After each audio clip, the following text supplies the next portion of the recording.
வரேன்னு சொல்றாங்களா விட்டுரு. வரேன்லாம் சொல்றாங்களா கூப்பிட மாட்டேன். வேலைக்கு வரேன்றாங்க.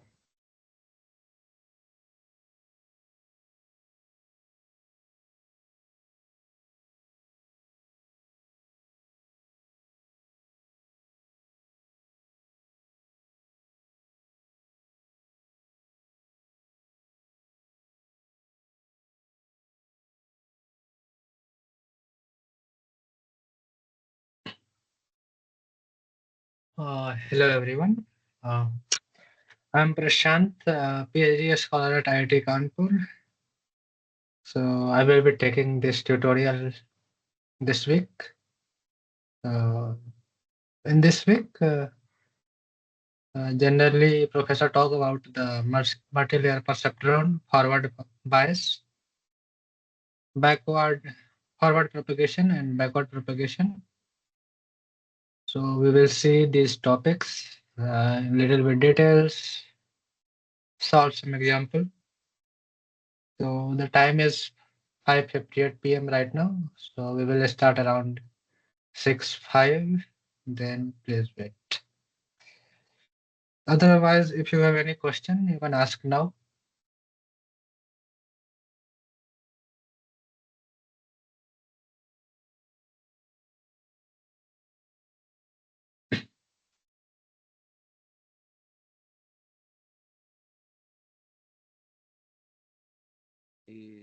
Hi, this is Sumanta. Actually, Hello. sir, I did not go through the course material yet for the week 6. So should I still consider joining this session? Like, Uh, so this is week 5, I guess, right? Yeah. okay, this This is is mainly for week 5. Okay, fine then. yes.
So in this week, we will discuss little bit about the computational graph as well. I mean, a lot of about the computational graph. So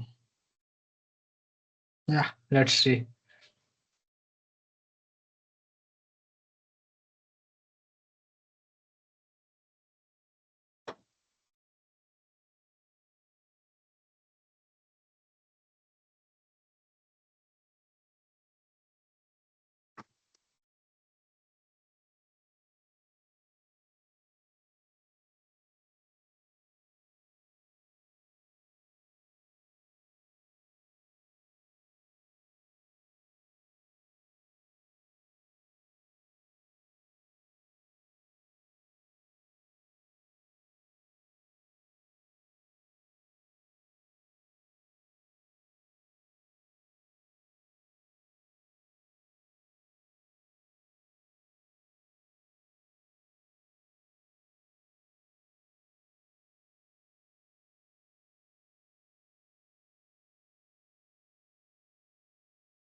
Yeah, so let's start. Let's see uh, when people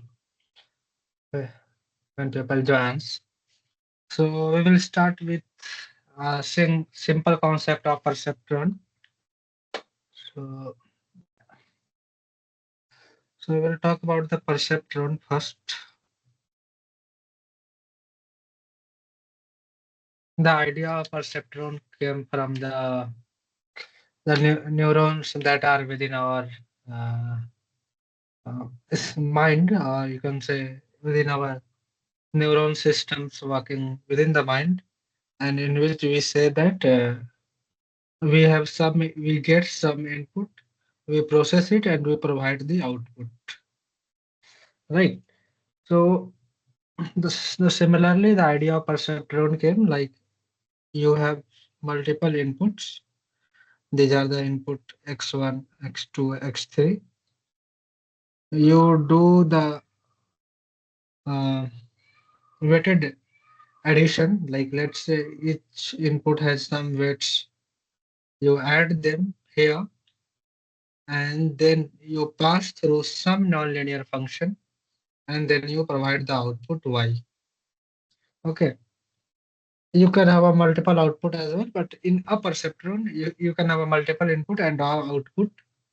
In that case, this summation will look like x1 w1 plus x2 w2 plus x3 w3. That can be also written as w transpose x, in which w will be, this is w1, w2, w3, and this will be x1, x2, x3. So this is the W transpose X. We are multiplying this, right? So W is basically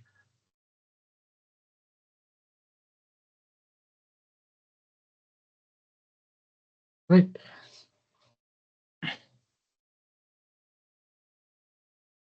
And X is X1, X2, X3. Okay. So this is the simple perceptron concept. Then the idea comes of for the multi-layer perceptron uh, from the topic we were talking, like can a XOR gate can be written using a uh, single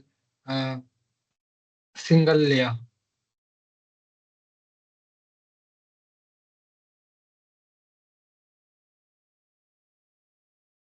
And we concluded that we need more than one layer to create a XOR gate using a neural network. So from there, we knew that okay, so we will have a input-output relation, and that can be non-linear. In that case, we might need a layer. We might need a layer in which we will have a more than one node or infinite node, and we might need the number of node in each layer will be called as the width of that layer. Okay. So let's say if you have any function that taking the input x in, and we are giving some theta, theta is some parameter, and we are producing x out. Okay. So this is a kind of function that taking x input, then we have additional input called theta, and then we are getting the x output. So whatever this output is dependent on not only the input but also the parameters, right? That is the theta. So how much theta is needed to approximate any input to give a particular output? In case of classification, you want let's say you have a binary classification. You want cat and dog image to be classified as a 0, 1. and input can be cat and dog. And theta can be all the weight vectors. Okay. And it can be of a, it has a 10,000 data or n number of data. A number of input and there are two output. Okay. In that case, we will see what we can do. Just a minute.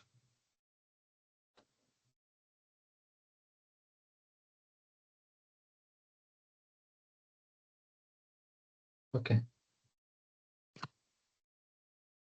So we were discussing about how we will create this input output and how we will create this multi-layer perceptron. Yeah. So the input, let's say, if you have a image of cat or dog that has a pixel of size 32 cross 32 and it is a, let's say, gray image for right now. Okay. Gray image means we don't have RGB. We are not worrying about the color right now. We are only worrying about the features or the shape basically that cat and dog provides. Okay. So basically, when you have an image of 32 cross 32, and each pixel size is giving a color ID, that gray image generally have a input from 0 to 255, or you can normalize this using 255 and you will get 0 to 1 as well. So these are the inputs that has a number between 0 to 255. For right now, let's say without normalize. And when you are giving this as x input, you are giving this x input as a vector, and that vector is basically a size of 256 cross 1. Okay, sorry. Sorry, 102 cross 1. Because this has a size of 32 cross 32, and this has been converted into the vector, or you will also say it has been flattened. Flattened. Okay. And this is what we are giving the input, and we are trying to find it is a cat or a dog. Okay. So basically, you have an input of size. Let's say you are calling this input. This is X in. Then you have some hidden layer, and then you have a two output. Okay, just a minute. Yeah, and you have a hidden layer, and you have a output. There are two outputs, 0, 1, or 1, 0, anything. And then you have a hidden layer. Let's say you have a 40 nodes in the hidden layer. Let's say 40 nodes, two nodes, and this is X input has a dimension of 1, 0, 2, 4 cross 1. Okay. Now we will see how we will solve this kind of network. Like for if the X input is a cat, we want the first output to become 1 and second output to become 0. Or if the first input is dog, this is for the cat, and this is for the dog. Okay. So what we are saying that when we are passing these inputs through this hidden layer, it will have some activation function. That means it will take some input. Let's say this is one node. It will take the input from all this this node will take input from the all x in. It will provide some output. It will pass through some nonlinear function, and this output will be passed to this output, and it will create a overall output here. So basically, it will look like you have an input, then you have another dimension z, then you have another dimension h, and then you have a y. So basically, uh, in this case, I am not assuming any hidden layer. Or if I will assume a hidden layer, we will talk about that. So this z is basically W transpose X, where W has been introduced here. Okay. This z is W transpose X. Just a minute. Yeah. And then this H is sigma of Z. Okay. And this Y is actually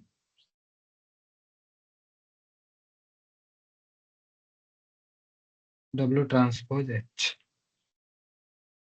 Okay. So we are saying that we don't have any activation at this Y. Okay. So what we did, we introduced, let's call it W1, and let's call it W2. Okay. So now here you can see that we are creating a graph between input and this output. Few things I will repeat a lot of times so that at the end of this class, you should not have any confusion. Okay. Now, if you want to calculate a gradient between, let's do a little bit more. Say if you have an input Z, H, Y, L, okay. And this L is basically the loss. Okay. So we are saying that whatever this Y hat, and we have the correct value for any input X, Xi, Yi pair, we can calculate this L. So basically L is half of Y hat minus Y square. Okay. We don't need to write the half. We just squaring it to make it kind of convex or positive. Okay. Now, if we want to calculate the value of loss with respect to this W1 or this W2 here, because we want to minimize this value, so what we will write, dou of L by dou of W2. And that let's write dou L by dou W2 as a dou of Y hat minus Y square by dou W2, and that, or you can write this as a, this is what we are trying to calculate. So we can write this as a dou of dou Y hat by dou Y square divided by dou Y hat into dou Y hat by dou W2. Okay, we can write this, right? And if we are not considering half, in this case, it will become 2 of Y hat minus Y into dou Y hat by dou W2, right? So that's how you will take the gradient, and this gradient is called the chain rule.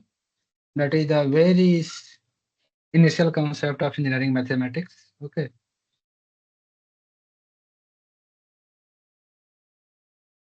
Okay. So that's how similarly, if you want to calculate the value of dou L by dou W1, you will say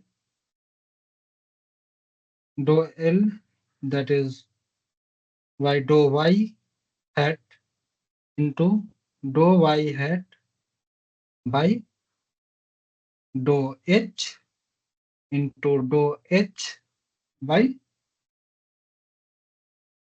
dou Z into dou Z by dou W1, right? So basically, when you are trying to calculate the gradient, you are basically going into the backward direction. And if you have the set of weights in the different places, basically you need to calculate that many gradients. So one of the gradient will calculate from here, another gradient will calculate from here, and we call it as dou L by dou W2, dou L by dou W1. Because these W's which are being trained to calculate the loss, and that will be minimized, and when that will be minimized, the value of W1 and W2 will change, right? And that's how we will calculate this. Okay. So, and that Wi, let's we write Wi plus 1 is basically Wi minus neta into dou L by dou Wi, right? So this neta is basically the learning rate. This is the gradient,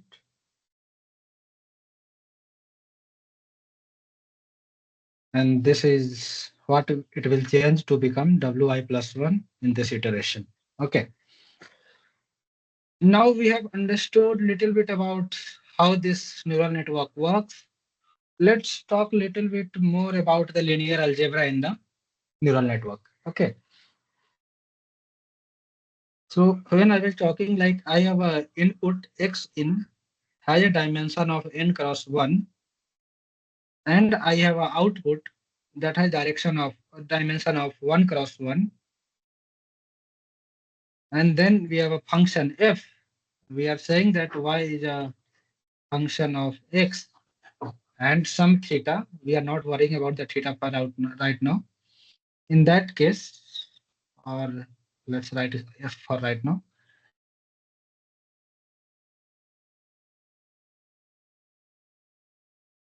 Yeah. In this case, what will be the value of dou y by dou x? If I have an input of dimension n cross 1 and output of dimension 1 cross 1, then my dy by dx will look like dy by dx1, dy by dx2, dy by dx3 up to dy by dxn, and it will have a dimension of 1 cross n. Okay.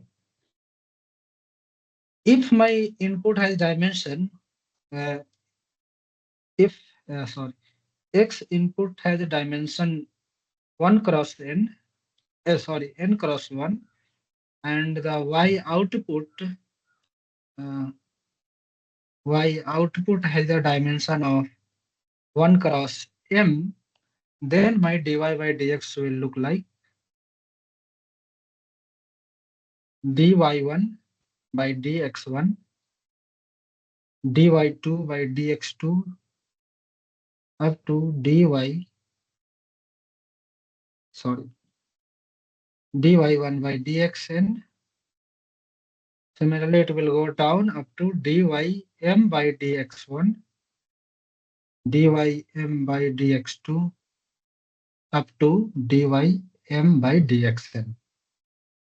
And this is what we call it the Jacobian matrix.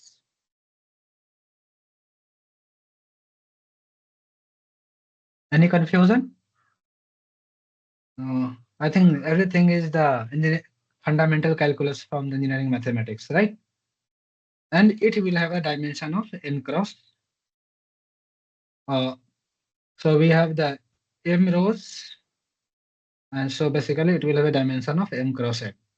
Okay. So this is some fundamental mathematics. Now come little bit the mathematics of the neural network. So we have understood the input-output relations. We have understood the dimension of the gradient between input and output. Now let's say if I have a function input x, it is taking some theta. Let's call it x0. Let's call it theta 0 or theta 1, and it is producing x1, and that x1 is taking theta 2 as the input, and it is producing x2, and it is taking another theta 3,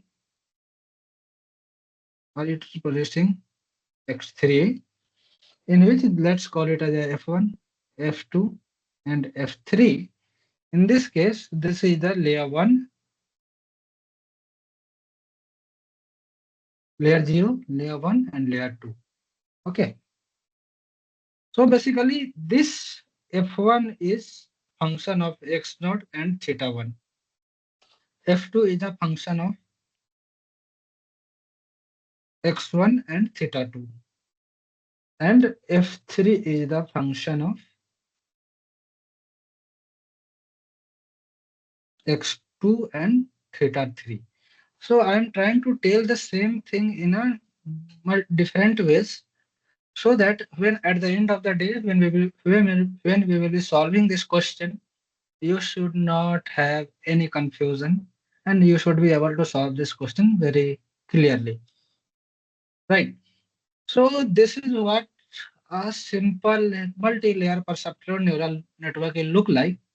And now let's talk about the dimension of this x node, x theta 1, x1, theta 2, x2, theta 3, and x3.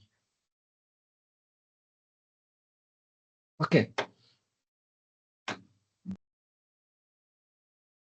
So let's say x naught has a dimension of 1 cross n, and it is multiplying with this theta 1 and passing through, let's write f1 as a x naught transpose theta 1 passed through some sigma 1. Okay. Sigma 2 of x1 transpose theta 2. Right? And this is x1. This is x2. And this is sigma 3 of x2 transpose theta 3. Clear? So basically x1 is the sigma 1 of x0 transpose theta 1. x2 is the x1 transpose theta 2 into the sigma 2 of x1 transpose theta 2, and x3 is the sigma 3 of x2 transpose theta 3. And if x node is of dimension input n, and the hidden layer 1 has a dimension of, let's say, k1, let's call it k node, k1 and k2, these are the dimensions of the hidden layer, then what will be the dimension of theta node? Theta 1, anyone? Anyone can tell me?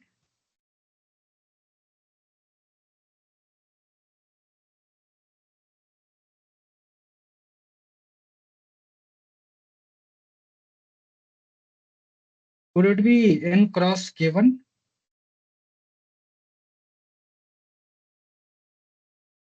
or k1 cross n? It will be k1 cross n, right? Similarly, theta 2 will have a dimension of, okay, since we have talked about this, what will be the dimension of x2, x1?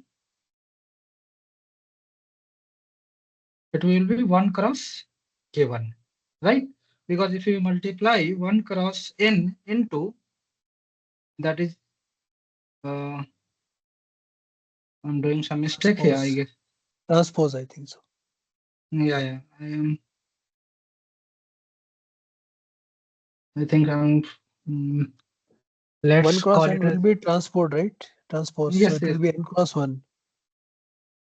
Yeah, just give me a minute. I'm trying. Yeah, if you will transpose it, then it will become say 1 cross n, and it will become some. It will not get multiplied, right? So let's correct it little bit. Mm, let's call it n cross 1 for right now, and it will be n cross k1. Yeah. So this is n cross 1, and this is n cross k1. Okay. So it will be 1 cross k1. Yeah, so it will be 1 cross. K1. Yes. Just a minute. Yeah.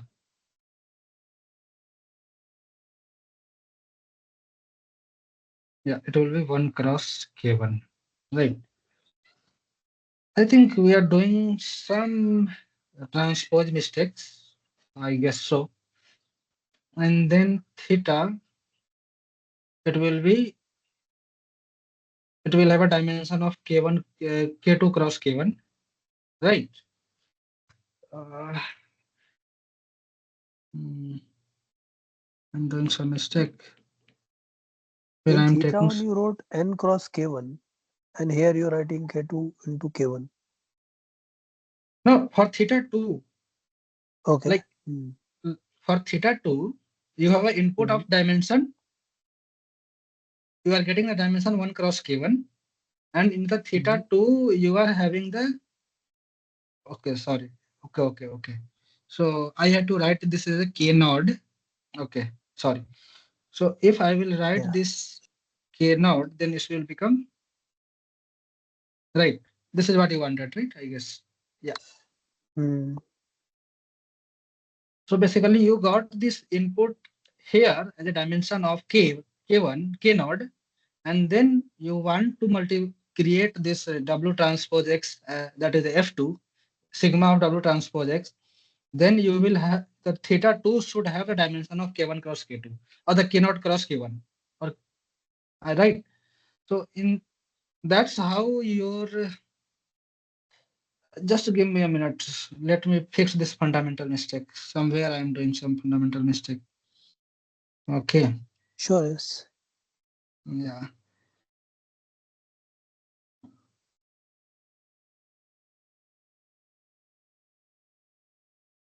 I want output if input has a dimension of 1 cross n.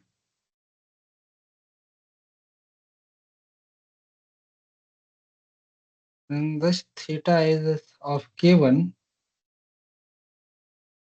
Then it should be in k1 cross. At the end, I want the dimension to be 1 cross k1. So this is k1 cross n. And if we will multiply, we will get the 1 cross.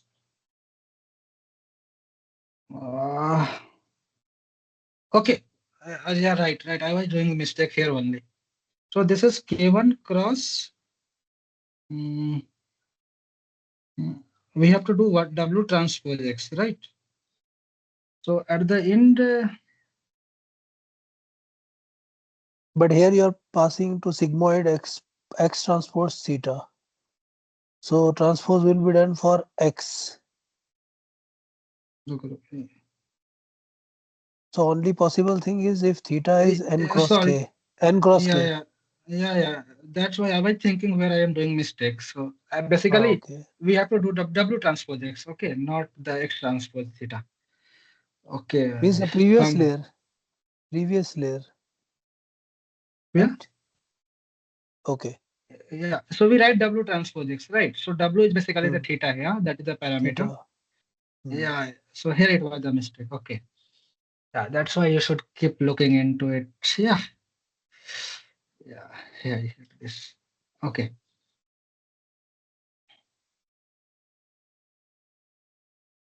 And if I have n cross 1 as the input, so I have a n cross 1, and if I will multiply k1 into n, then I will get output as a k1 as a 1, k1 into 1, right? This should be the output. So basically theta should have a dimension of n cross k1, N into K1, yeah. right? I think so. Everything is fixed now. I guess so, right? So, Yeah, yeah. So x1 will be have a dimension of k1 cross n, and theta 2 should have a dimension of the input is k1, and the output is k2, K2. right? Mm. And then you will get the dimension of k2 cross 1 as output. K2 plus 1, yeah. Similarly, in the third layer, basically sigma is just non-linearizing it. So basically we are not worrying about the sigma because sigma is just a non-linear function that is taking all the input of dimension k1 cross n and passing the dimension same dimension. Okay. So basically sigma is taking the dimension k1 cross 1 and it is also passing the k1 cross 1. So that's why I was not talking about the sigma for right now. And then you have a similarly, you will have a k2 plus 1 as the input, and the output will be the theta K2 will into be K2 into K3. k2 into k3, and the overall output will become k3 cross 1, right? That is the x3 that we want here, right?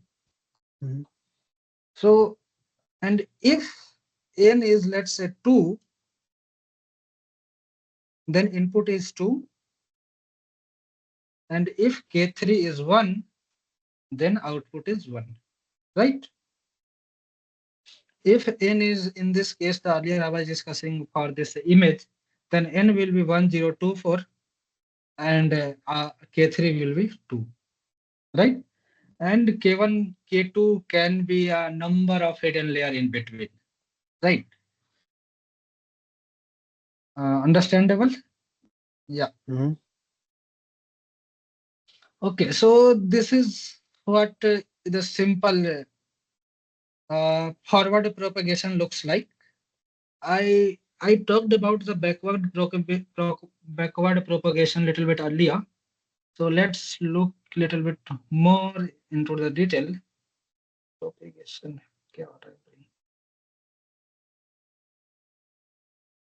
Let's draw this same picture.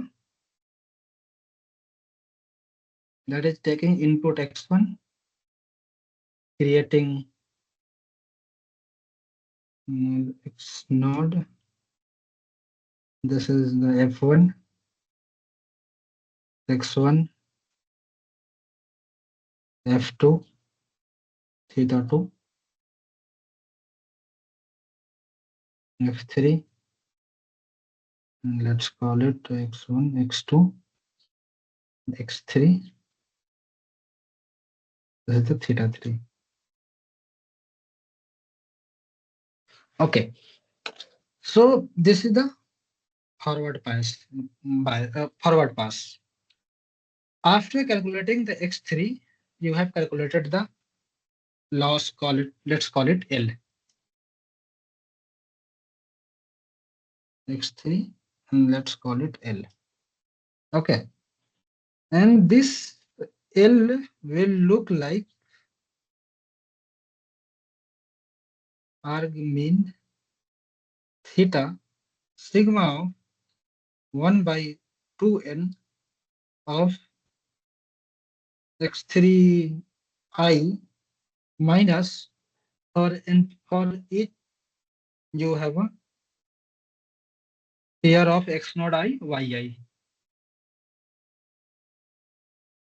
square. Nothing wrong in it, hopefully. Right. Which should be predicted value, right? Or expected value.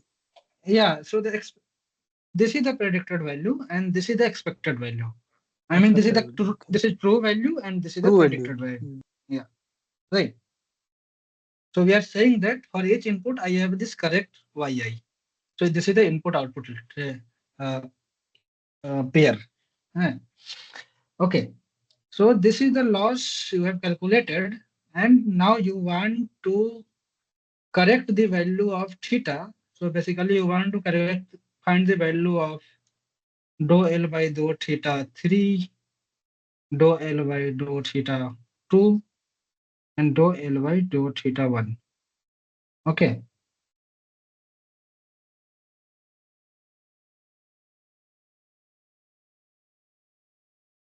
While training this loss function such that this loss function goes to 0. Okay. So when you are trying to calculate, let's copy this image. Uh,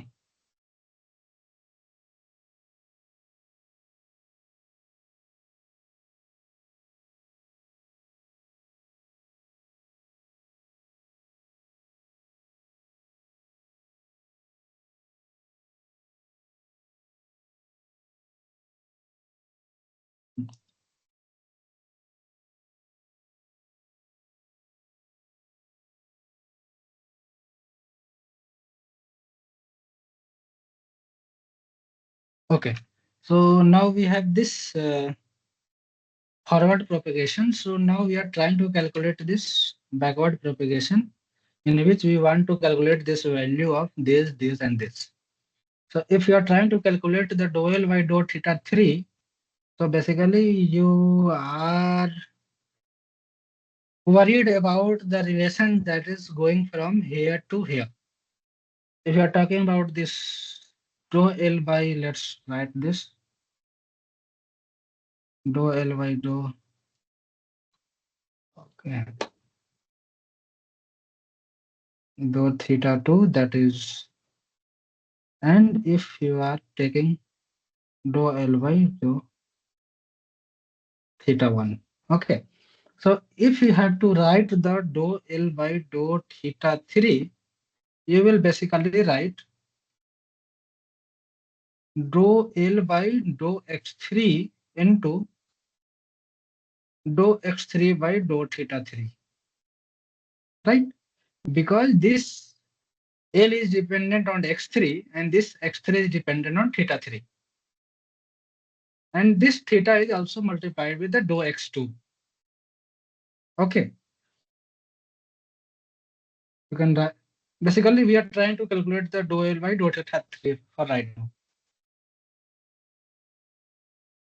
Similarly, if you want to calculate the value of dou L by dou theta 2, basically you will have to write dou L by dou theta dou x3 into dou x3.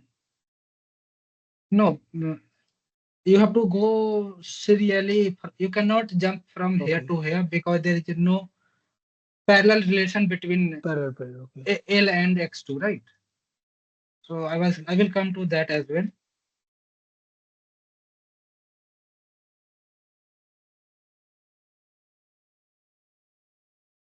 Into dou extra 2 dou theta 2, right? Yeah. So you can see that the larger your hidden layers is, I mean, the more number of hidden layer you have, the bigger the computation will be. Okay, because you have to calculate this, you have to calculate this, you have to calculate, and if you have, I mean, the one term is called width of hidden layer, and there is a number of hidden layer. So if you have a large number of hidden layer, in this case, your input output relation will be very complex, right? Because you don't know how this theta 2 is basically going to affect your L, at least in some intuitional way. Okay, because a lot of gradient is going into this graph. You can also look this in a let's in a different way. Like let's say X naught is some distribution,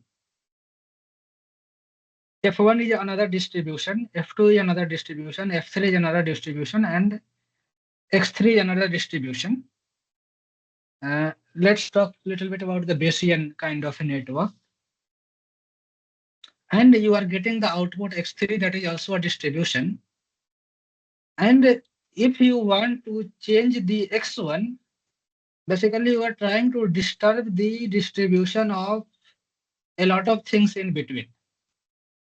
So how this distribution is affecting this theta is not very much predictable with the intuitive way. Okay, at least mathematics is going to do all the thing, but you cannot do the prediction like what will be the distribution of theta 1 if the L is 0, means loss has been trained and the loss has become 0. Okay. So we talked about this backward propagation. Okay. Let's take a simple example in which we will talk about this example. Like the example is called the logistic regression example. Just take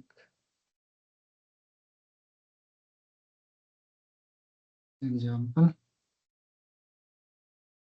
in which you have some input, some bias, some weight. You created a Z, then Z you got this Y.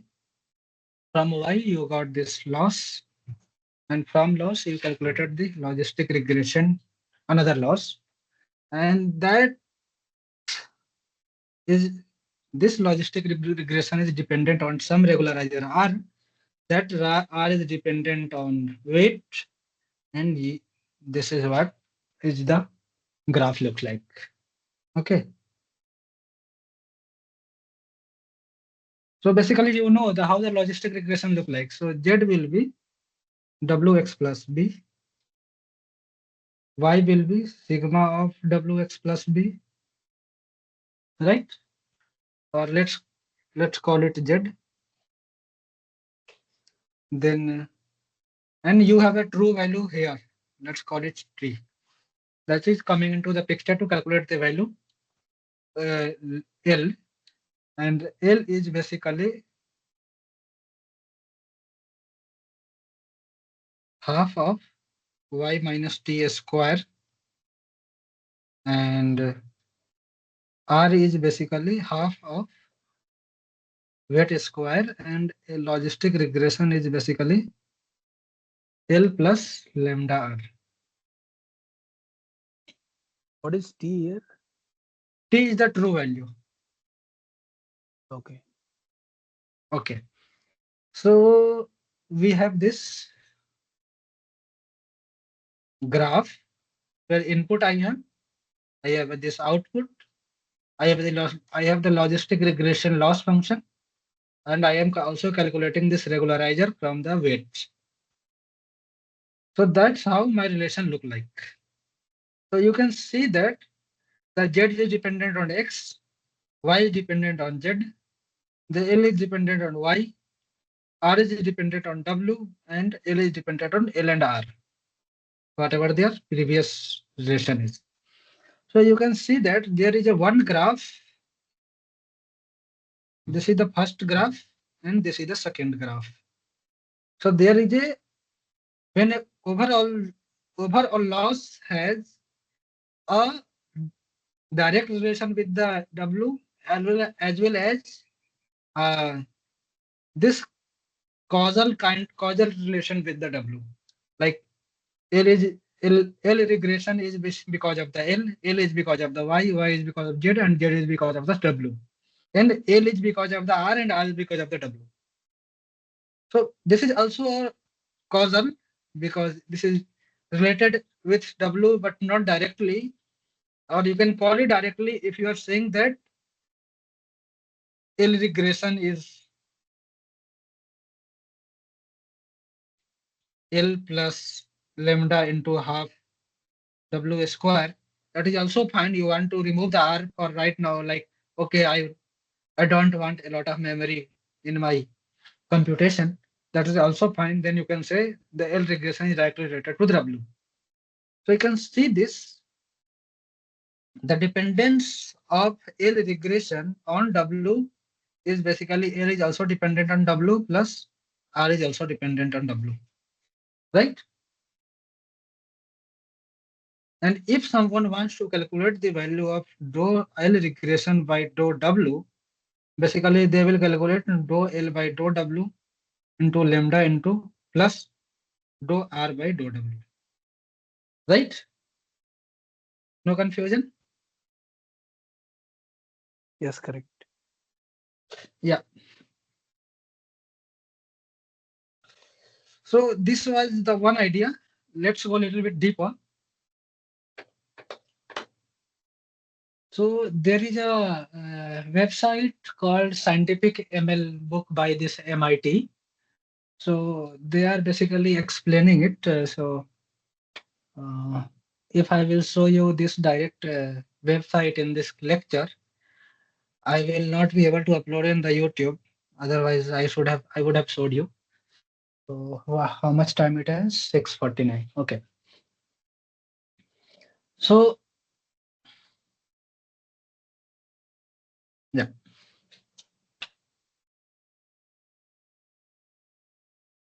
So that's how these kind of parallel relations comes into the picture. Okay. So you have a direct input-output relation as well as a causal relations. Okay. What are the other things that is there in the lecture? So professor talked about a lot about the sigmoid relations. Sigmoid, sigmoid activation function.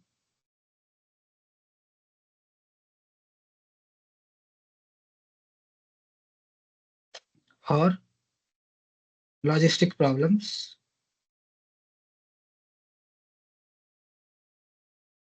Or in the problems in which you are doing the classification. If you have a binary classification,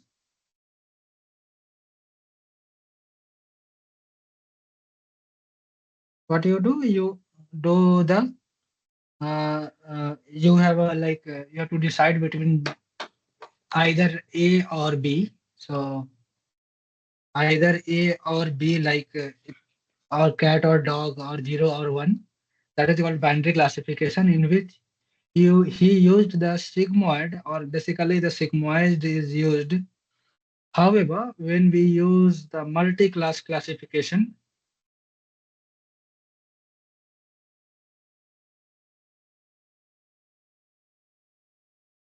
uh, what we use instead of sigmoid, or we use, uh, I forgot this term. Mm, okay, we will talk about that later. Threshold? No, not threshold. Threshold is not used for multi-class. This was the question we were discussing last class, in which we use this 10H exponential. or something. Okay. No, we use. Okay, we will talk about that later. No problem. So let's say if you have a boundary class classification, and this is my input X, it is taking some W, it is giving some output W transpose X, and it is passed through this sigmoid to create this sigma of W transpose X, and it has the two outputs that is giving this. This sigmoid, sigma is basically the sigmoid. In this case, this sigma is written as 1 plus e to the power minus x, right? How does this graph look like?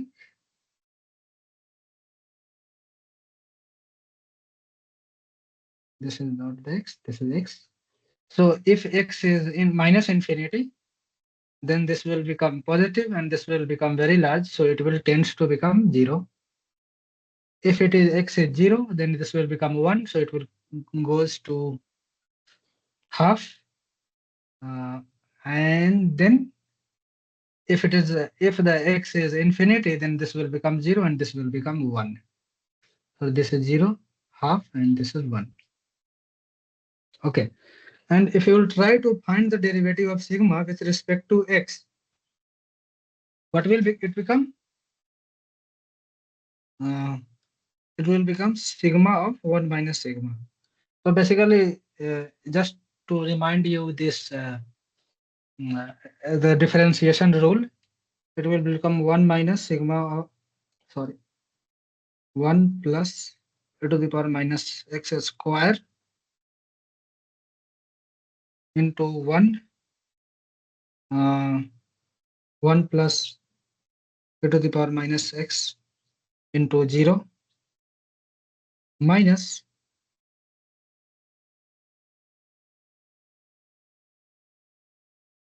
1 into 1 plus e to the power uh, minus of e to the power minus x, right?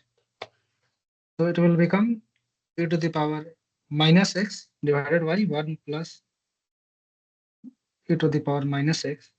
So basically you can write this as a sigma into, this is the square.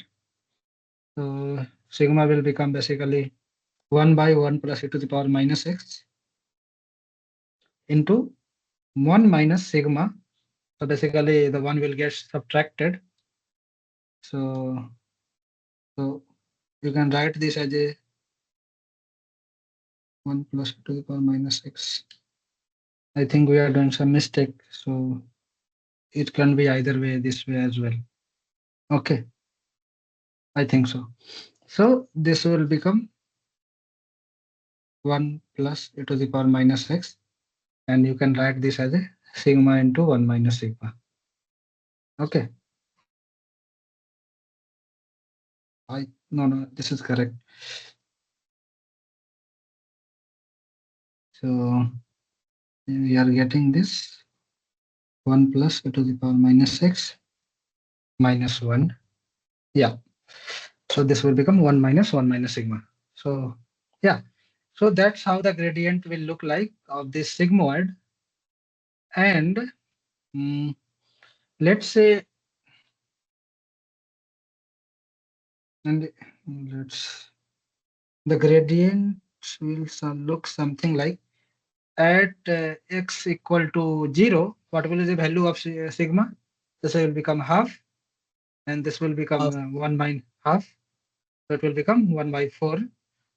So it will look something.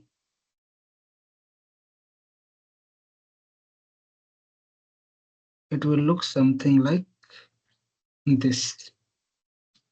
Okay. Right?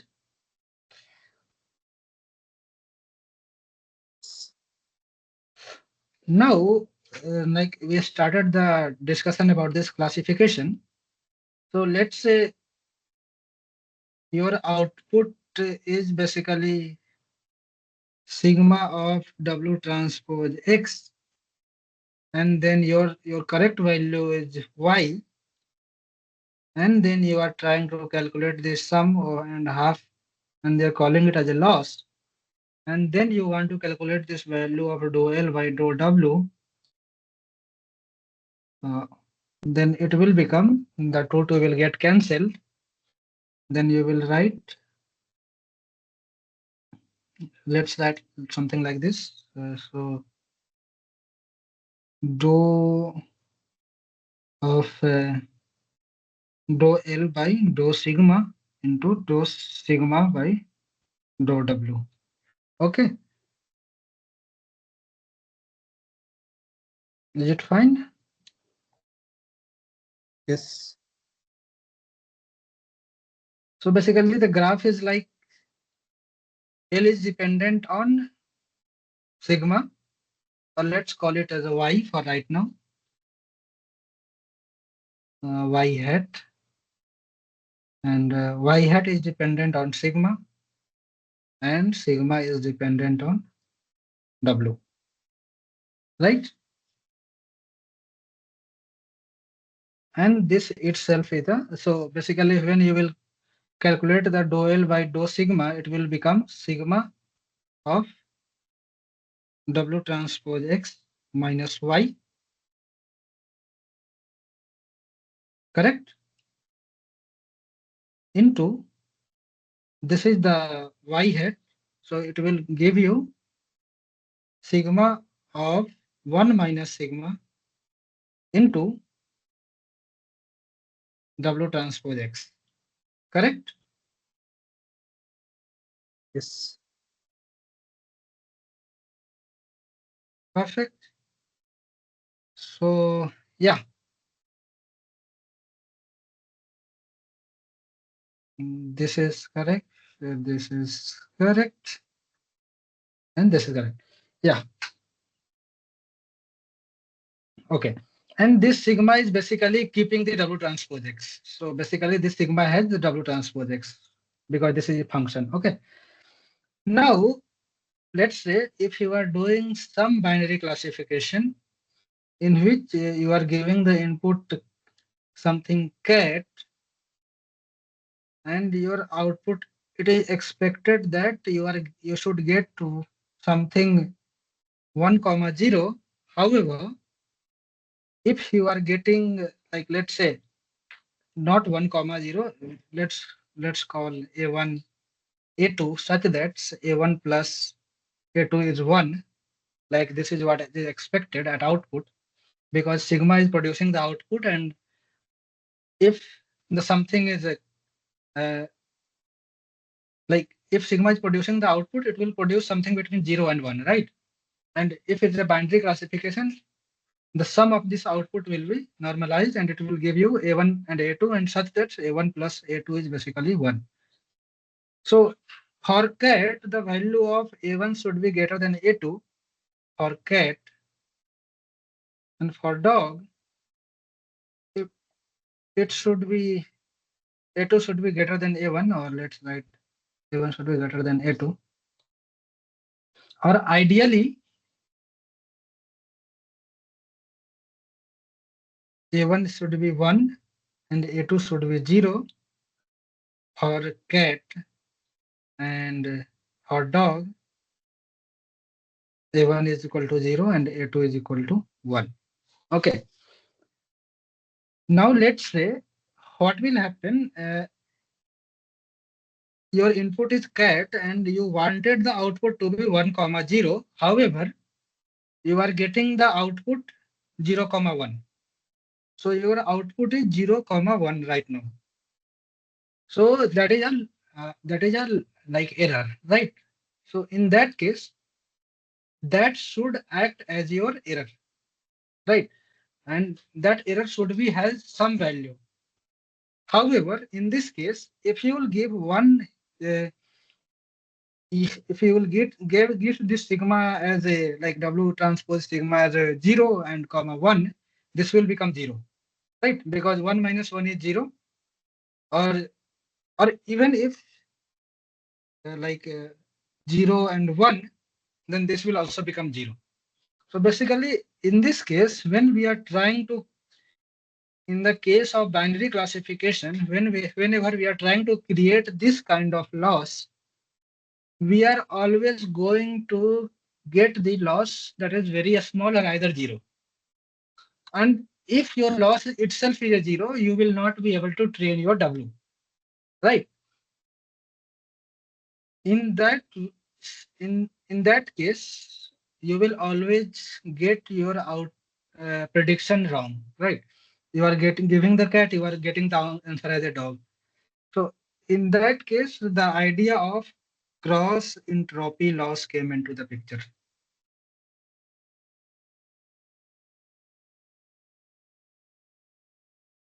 This was the mean square error loss, right?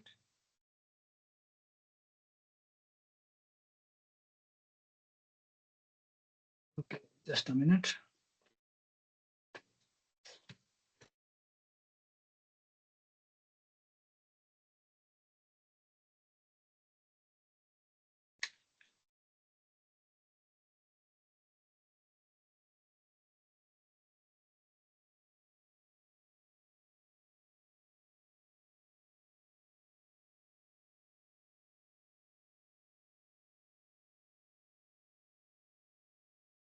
Yeah, just a minute. So I was talking about this cross entropy loss. So we want to say that if there is a error, that error should be added, not that it should get subtracted and it becomes smaller. So in that sense, there is a error that is called as, like, if you have an output O, I mean, let's say the output is Y and true value is T. In that sense, you will write output as a Y into e to the power T plus into 1 minus Y into e to the power 1 minus T. Okay, so this is T is the true value, and Y is your basically Y hat, that is your predicted value.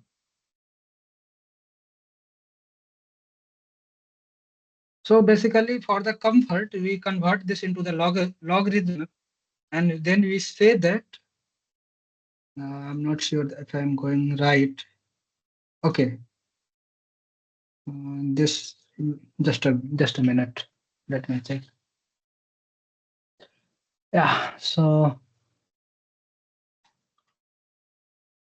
In that case, in video, sir had modified the weight function, right? Weight is equal to weight minus eta into no. W. So eta is okay. So you are talking about the eta. So Yeah. Eta is that one thing that I was just. This is something that never going to change basically, because so this is called eta, and for the different layer this will change. So that is what he was just discussing about. Okay, this is the eta. Okay. That is a simple concept to make the things easier to understand. That's all. So currently I'm talking about this binary classification, in which I just want to correct the loss function for this classification. Okay. So yeah, so uh, this cross entropy loss is written as your predicted value y hat to the power true into 1 minus y hat to the power 1 minus true value. Okay, this was the value. Okay. So basically it's like, if you are getting this, let's write as a log. So if you write log, then it will become t into log of y plus 1 minus t into log of 1 minus y. Okay, so this loss function will always add up if you are getting the correct prediction. However, here we proved that if you are predicting the correct value, even in that case, your loss is not a high value. It is not getting added, it is getting subtracted, and it is giving you the minimum value. And in that case, you will not be able to train your network correctly. Okay. So in that case, the idea of cross entropy loss comes into the picture. Like, if you have the output 1 comma 0, and ideally it should be 0 comma 1, in that case, I mean, uh, this is your predicted value, and this is your true value. In that case, uh, even if this is 0, this will not become 0, because this will 1 minus 0 will remain here, and this y is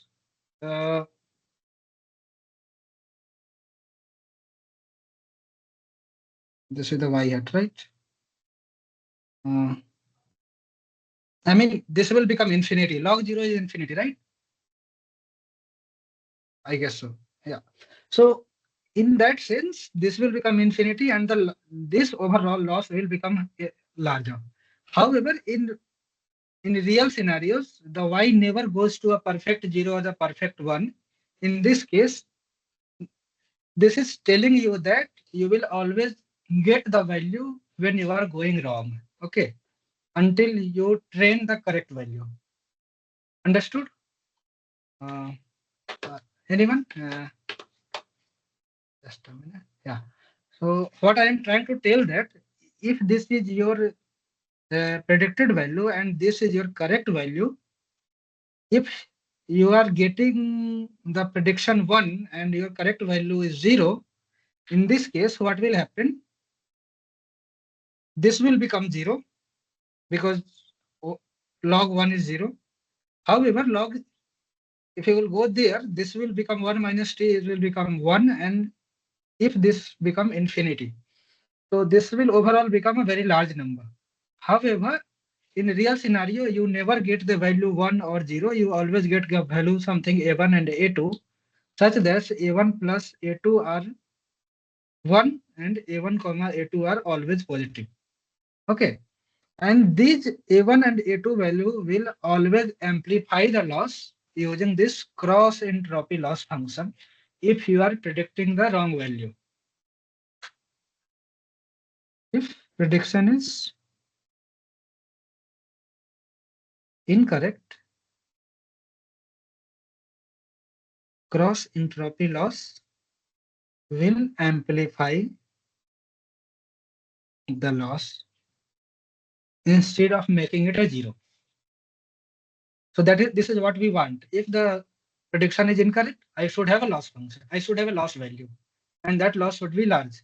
Then we will be able to create. Then we will be able to basically get the gradient of dou L by dou W. Otherwise, if this value will be very small, you will not be able to train it. Okay. So this is what the cross entropy loss means. Okay. Understandable? Anyone?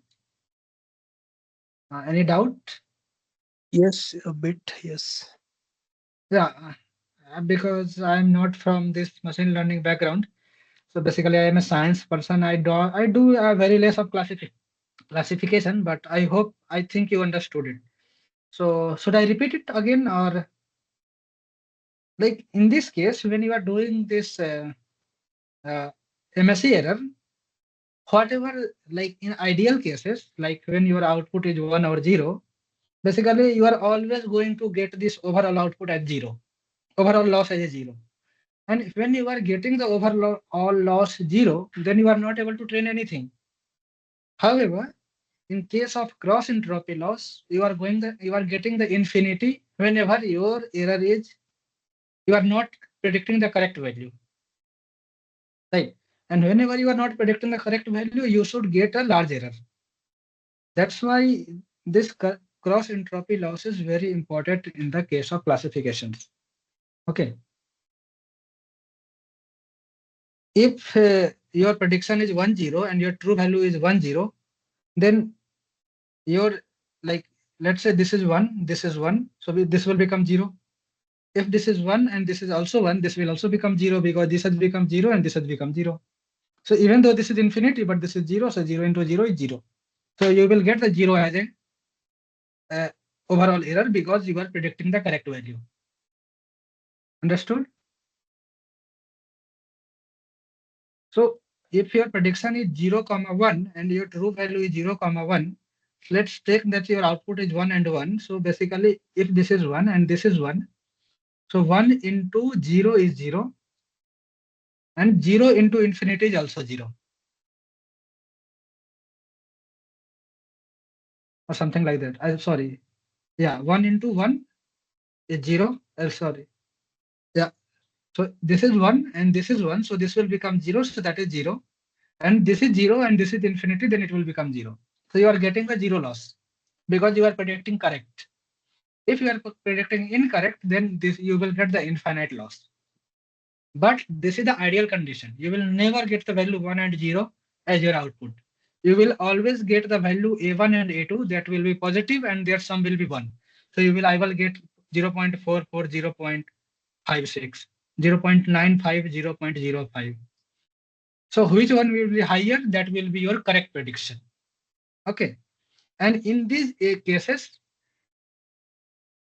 you will get some finite value of your loss function.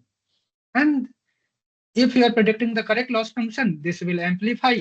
If you are predicting, if you are predicting incorrect, then this will amplify.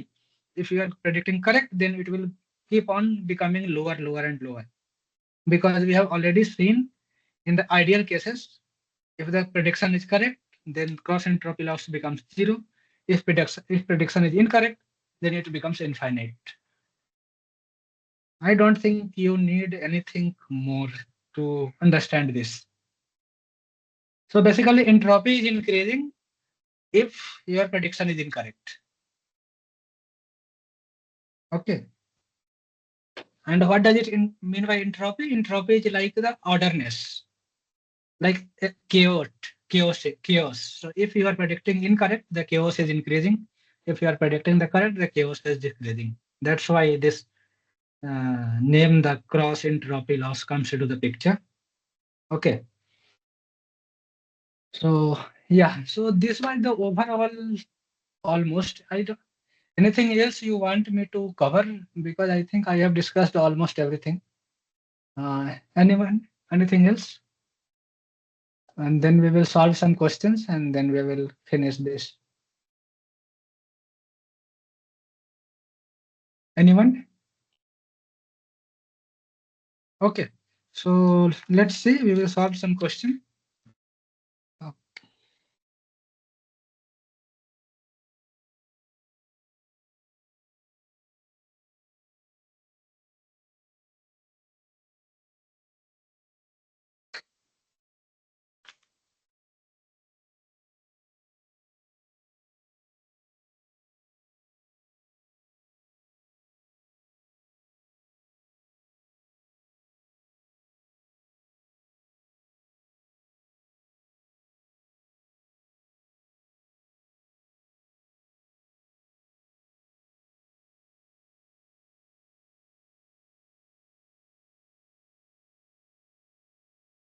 Are you able to see the screen?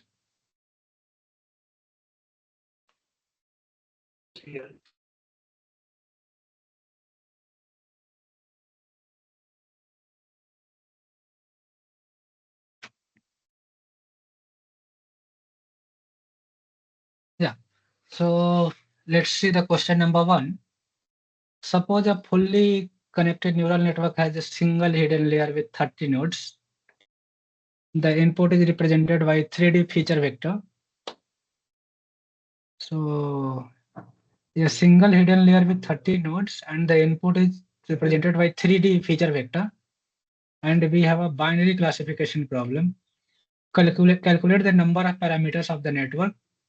Consider there is no bias in the network. So we are not assuming, we are not thinking about the bias. We have a 3 input, 1 hidden layer, and we have the binary classification, so 2 output. So anyone, what is the number of weights to solve this input output relation we need? So we have a 3 input in the input layer, then 1 hidden layer that has 30 nodes, and you have a 2 node at the output, that is binary classification. So anyone, can you tell how much number of weights, like total, what will be the total number of weights in this network?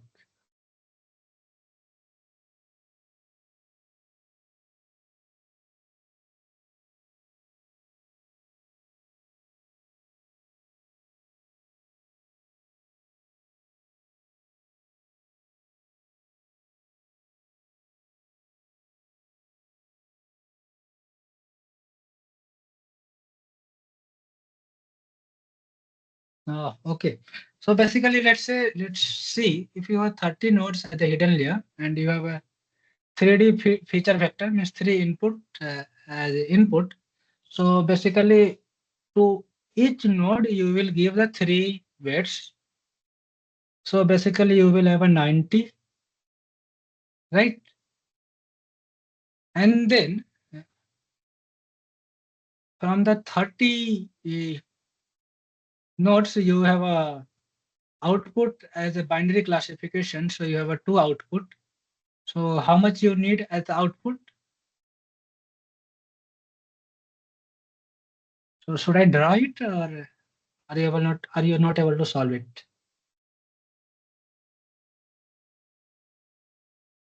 So we have no bias, please.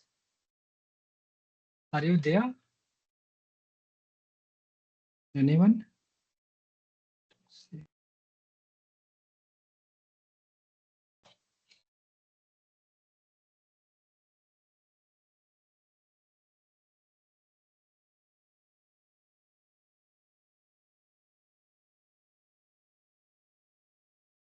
You don't want to solve? We don't have any bias.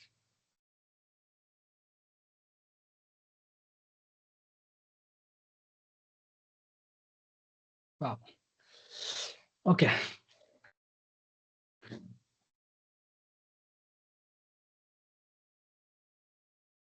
So basically you have a 3 input and you have binary classification. So, okay. So you have either 1 or 0 as the output.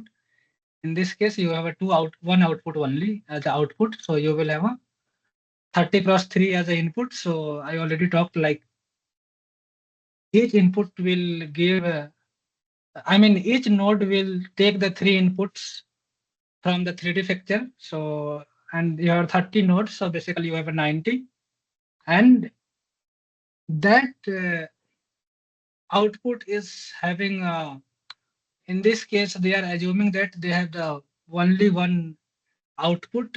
I'm not sure why they are assuming one as output. I mean, you can have a two feature as output, and both.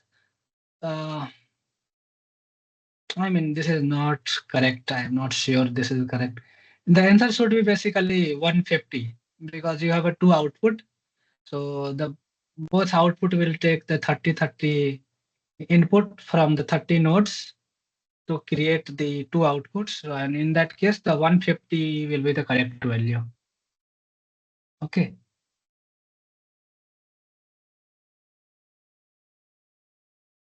For the binary classification setting, if the probability of belonging to class 1 is 0.022, what is the probability of belonging to class -1 will be? So basically you have a two class, one and +1 and -1.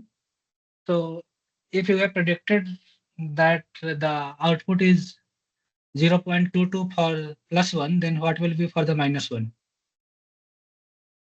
Anyone? 0.78. Yeah, 0.78. We have discussed the sum of them will become 1 and both of them will be positive, right? So 0.78, option C.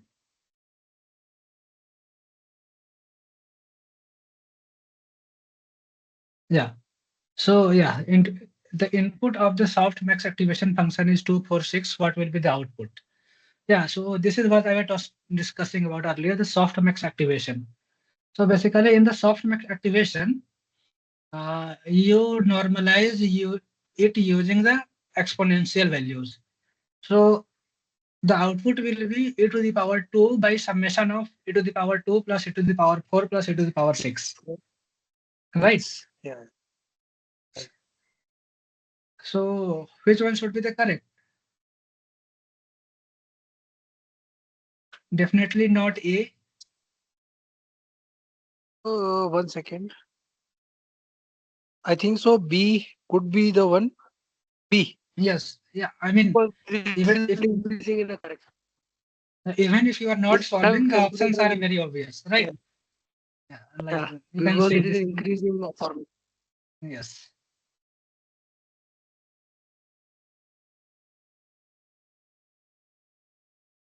So the question is, a 3 input neuron has a weight of 1, 0.5, and 2. So, and I think we have a single perceptron here.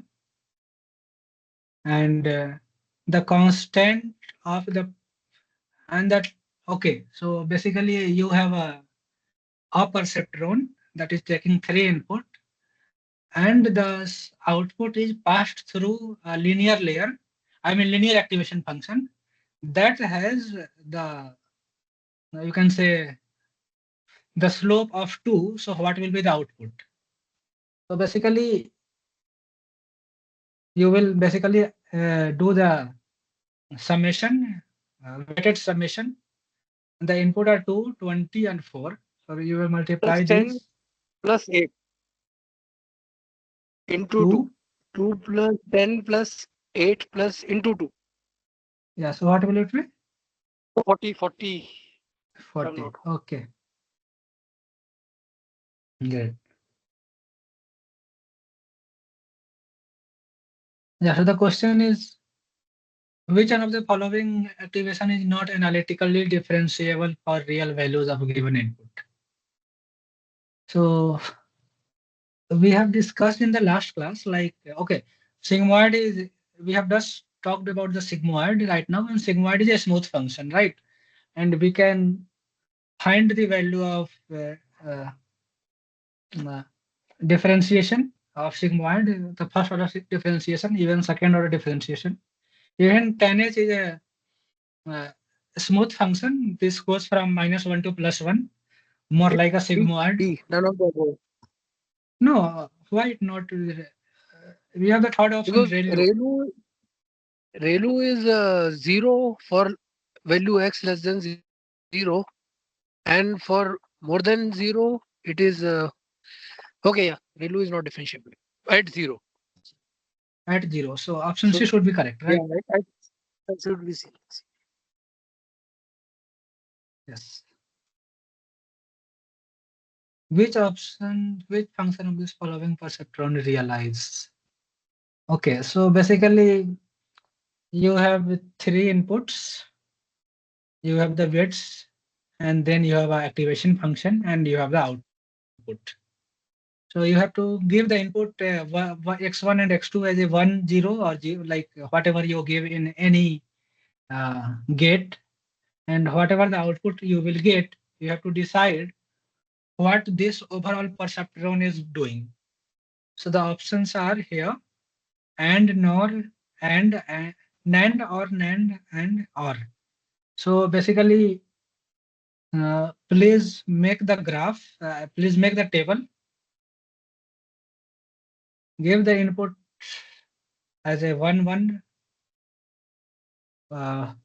0, 1, or 1, 0, and 0, 0, and find the output and see what should be the output. So let's see if I will take this output as a 1 and 1. So 1, so this will become 1 And what minus are the 4. options? Sir? Options? Options are NAND, NOR, and OR.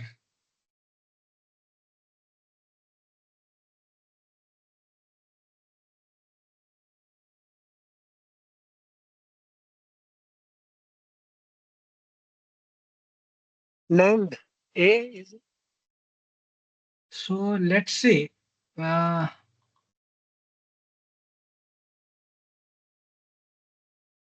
if so, you are saying NAND, right? The option is B basically. So it is giving the NOR only. Like, let's say if x1 is 1 and x2 is 1, then it will become -2 plus 1 is becoming -1. Okay. So let's, in this case, -1 is going to the NOR as an input.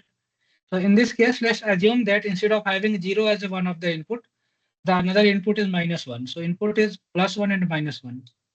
Should we? Or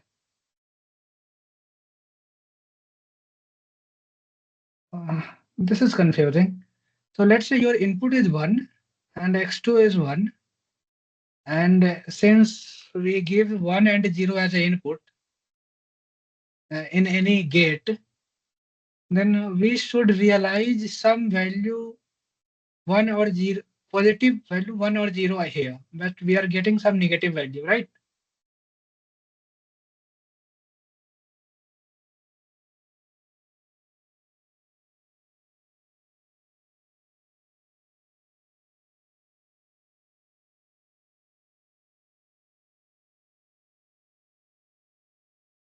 So basically they are saying that when input 1, either of them is 1, the output is 0. How it is 0? So if this is 1 and this is 0, then this will become -1, and this is the +1. This will become 0. Yeah, question itself is wrong. Yeah, so basically they have given the solution into the problem. So NOR should not be here basically. Okay. Yeah, this is the problem. So if we will provide 1 or 0 here, then the output we are getting here is 0. And in general, when we solve any NOR gate, we also get the value 0 as the output. Understandable? So input is like when we create a NOR gate, imagine the NOR gate imagine the NOR gate as a table, or simply imagine the OR gate as a table. Whenever you give 1 or 0, it produces the 1, right? And if it is NOR, then it will become 0. And Here if it we will are be give, NOR into 0. yes, so if x1 and x2 are taking 1 0 or 0 1, it is producing 0, and that is what the NOR also do, right? So yeah, just give me a minute. But how Let to me check. interpret 1 into -1, which is NORing -1 and 0? Yeah, let me see the original question. I think this is the solution. So okay, this is the original question. This is the week 5, right? Okay, I should have not gone there. Okay, this is the original question, I guess. Okay, okay, sorry. The question is, which function do the following perceptron realize? X1 and X2 taken as a binary value, 0 and 1, and Hx is the activation function, and Hx is 1 for x greater than 0. Okay, so this is the question. Else, oh, sorry. So now think in that way, like if you are giving 0 and 0 as an input, then you are producing the value 1, and if it is 1, then it is giving the output 1. So if my input is 0 and 0, my output is 1, right? If my input is 1 0 or 0 1, then I will get the value 0, and in this case my output is 0. And if my input is 1 and 1, then I am getting the -1, and -1 passes through that hx, and I am getting the value 0. So basically it is acting like a NOR, right? So if my input are positive 1 and 1, I am getting 0. If 1 or 0, I am getting 1. And if I am getting 0 and 0, I am also getting 1. So this hx is basically the NOR gate. Okay. Understandable? I think so. Yeah.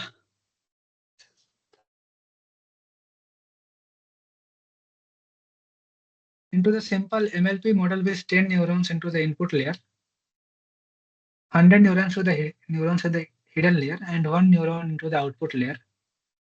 What is the size of weight matrix between hidden layer and the output layer? Between hidden layer and the input layer, sorry.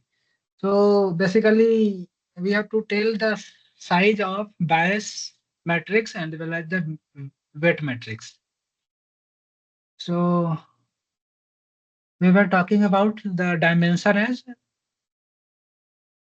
we are talking about the weight, right? We did not talk about the bias, but if we have the 10 neurons as an input, and then we will have a one extra neuron that will have 11 neuron. That is the 11th neuron is basically bias, and that will give input to all the 100 neurons. So basically there will be 100 dimension for the bias. And then you have a 10 as a input, and the weight is there 100. So basically you will have a 10 cross 100 as a weight. So basically option D will be the correct, right? So let's think it again. You have a 10 neuron as the input, and you are also giving bias in this your hidden layer in your MLP. So you will have a 11th neuron that will act as a bias, and that bias will give input to all the 100 neurons in the hidden layer.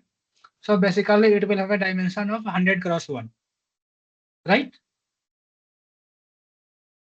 Similarly, each input will give W to all the 100 neurons. So basically it will have a dimension of 10 cross 100, right? Are you not able to understand? Are you drawing in your notebook? Try to draw it. So basically here we had the two input and we had the one neuron. So we had the one bias. So basically in this case, you have a 10 input and then one bias. And if you have a n number of hidden layers, then this bias will give input to all those n number of hidden layers. So there will be a n cross one dimension of this bias.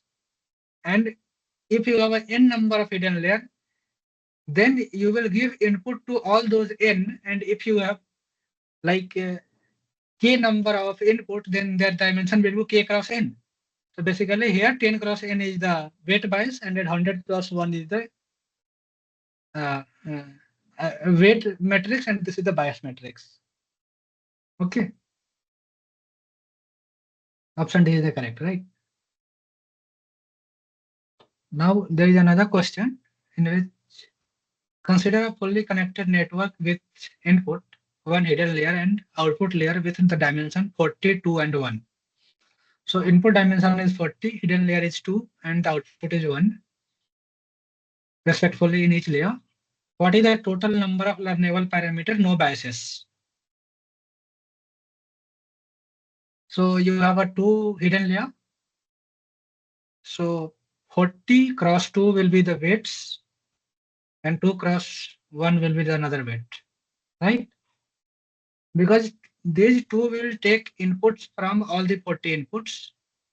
So 40 will come to first node and the 40 will come to the second node. So there will be total 80 and then plus 2. That is the 82 should be the correct answer, right? Yes. Now there is another question. You want to build a 10 class neural network classifier. Given a cat image, you want to classify which of the 10 cat breeds belong to. Again, basically, you have a cat, but it has a 10 different kind of breeds. So basically, there are 10 output layer.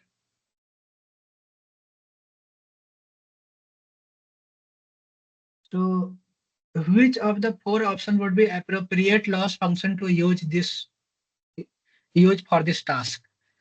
So the first is we are talking about the classification, so we are not going to use the mean square error. So the option is cross entropy error, right? And what is SSIM? I'm not sure. Let's check SSIM. What is the short full form?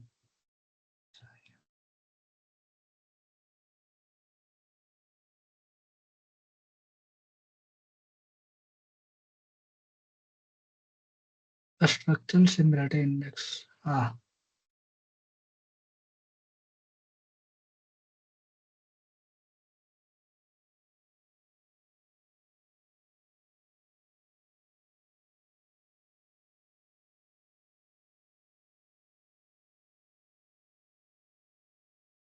So this is more like where it is.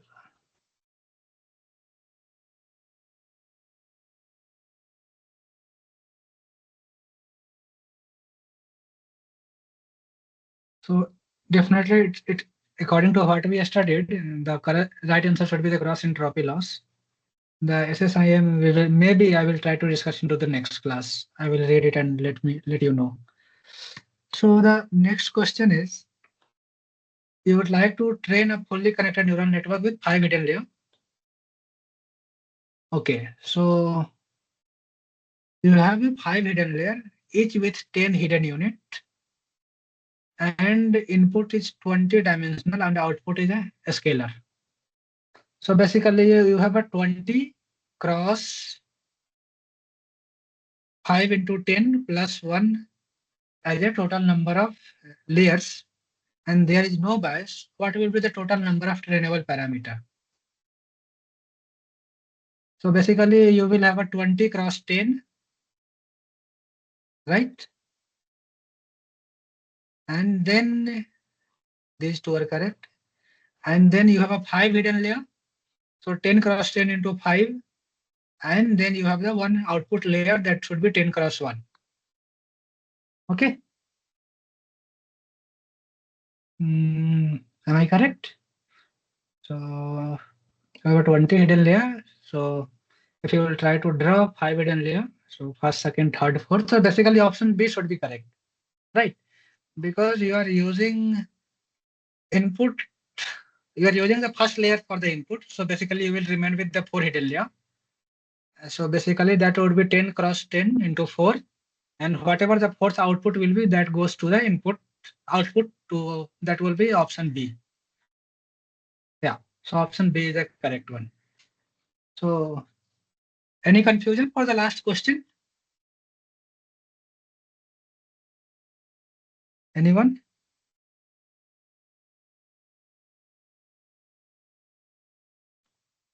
Are you listening?